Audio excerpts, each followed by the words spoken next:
Welcome to the Business Blast Podcast. I'm your host, Tyler Wagner. This episode is brought to you by Authors Unite. Authors Unite provides you with the support you need to finish your book. Best part is, after you finish your book, they take care of the entire publishing and marketing process 100% for you. So, if you want to become a successful author, make sure to check out authorsunite.com. Now, let's jump into the episode.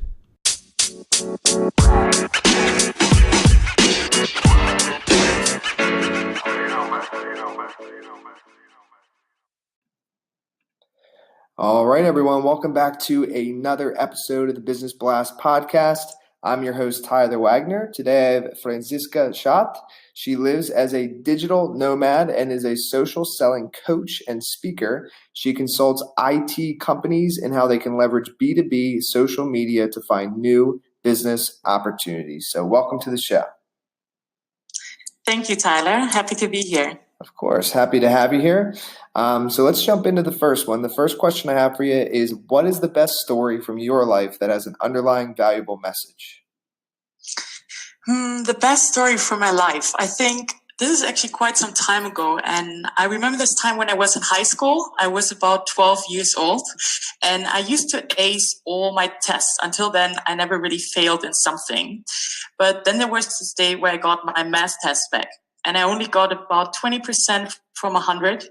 And I'll never forget how my math teacher stood right in front of me, this tall, pale man with glasses on the tip of his nose, always looking quite severe and strict. And he said to me, "Franziska, you failed. You even have the worst grade in class. So some people just can do it and others simply can't because they don't have a mathematical brain. And you belong to the latter group." So I returned home to my mom crying, thinking I'm a complete failure, being very devastated. And actually my entire time in high school, as I said, I aced pretty much all the courses, except for topics that are related to math. So I really struggled with the more logical, analytical kind of exercises.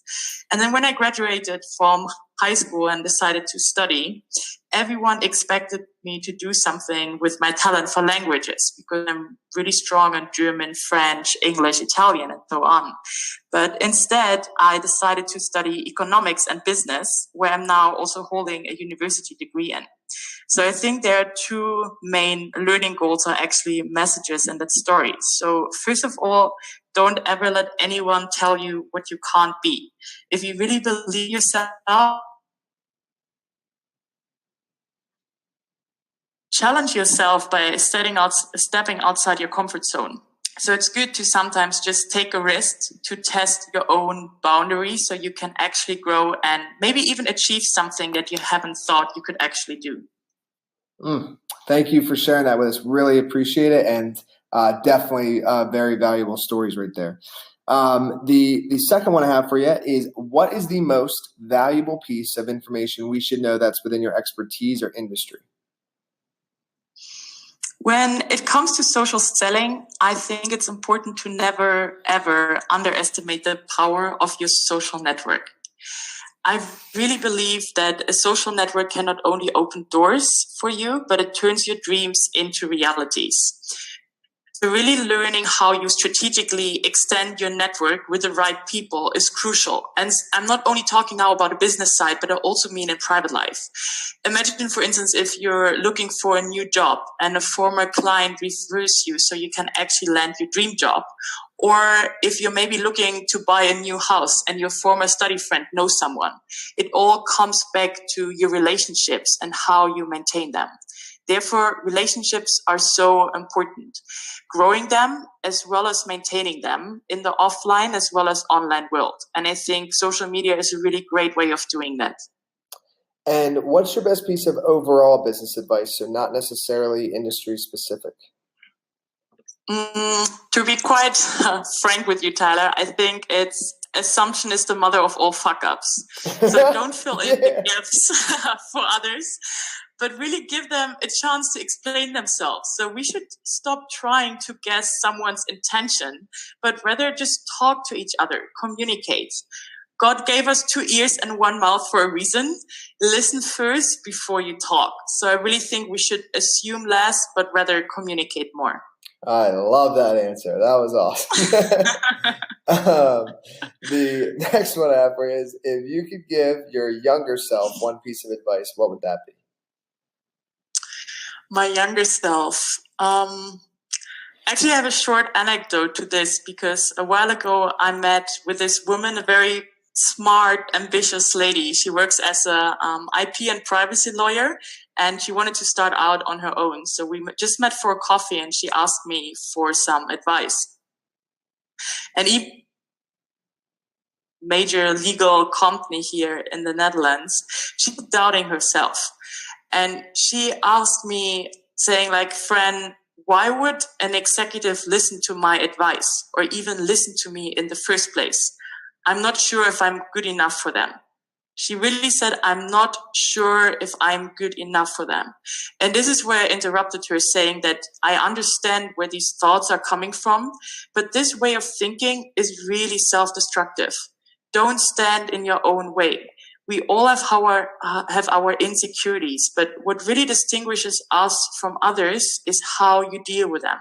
So whenever I have, for instance, these kind of thoughts coming up, and they still do, no matter how many successes I can celebrate, I imagine them writing them on a paper, balling it up, and then throwing it into a garbage bin. Because these thoughts only hold you back. They don't get you any further, so just stop them right where they are. Instead, just rephrase it and really understand that this busy CEO is taking the time in his schedule to listen to you because you provide value. So believe in yourself. Have a healthy self-confidence. I think this is what I would tell my younger self. And then, in your opinion, what is the key to happiness?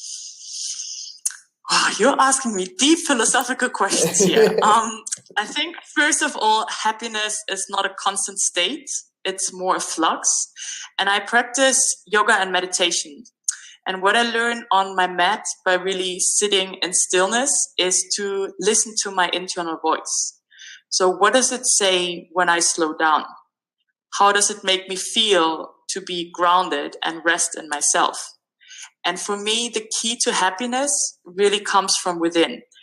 Understanding who you really are as a person. Maybe finding your why, and especially being present in the moment is a way to finding happiness. I think one of the biggest mistakes, especially what we do in the Western world, is to think that it relies on extrinsic factors such as money, status, and so on, that this will lead to happiness. In the end, it all comes down to an equation, which is happiness is reality minus expectations. I love that. All right, the next one I have for you is, what is the best book that you've read, and what was the number one thing you learned from it? I think one of my favorite authors is Adam Grant, and he's written a book called Give and Take. So what he's basically saying in this book is that there are three archetypes of people: givers, takers, and matchers. So takers aim to get more than they actually give. Givers tend to give more than they get, and the matchers, they basically go for quid pro quo. And there's this kind of misconception about success that says maybe if you work hard and harder than anyone else to really focus on yourself, then you become successful. And I have a radically different work ethics on that, because I believe in giving without expecting in return. Building trust is a pre-requirement for any kind of relationship, business, but also in private life. And maybe it's also my background in social entrepreneurship that shaped this way of thinking a lot. But I truly believe that if we give more, if we share more and generally support each other, that we become richer in the end. And I don't only mean rich in a sense of money, but also richer in friends and in experiences. And I agree. And what is your favorite quote and why?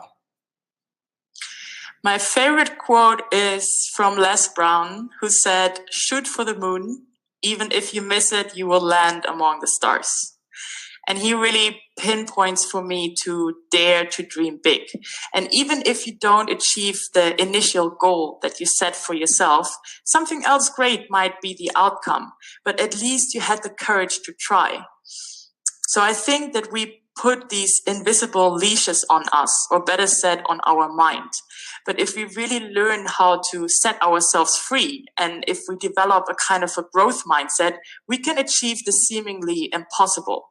And trying counts already. So it's the journey that matters, these learning experiences that go with it. So whatever you do, just go all in and do it with your full heart and passion. I guess sometimes you win and sometimes you learn. Amazing. Thank you so much for coming on. The last one I have for you before we let you go is, where is the best place for people to find and or connect with you online? Sure. I think the best way to connect with me online is on LinkedIn. So you find me under my name, Franziska, with a Z and S, and my last name is Schaadt, Schaadt.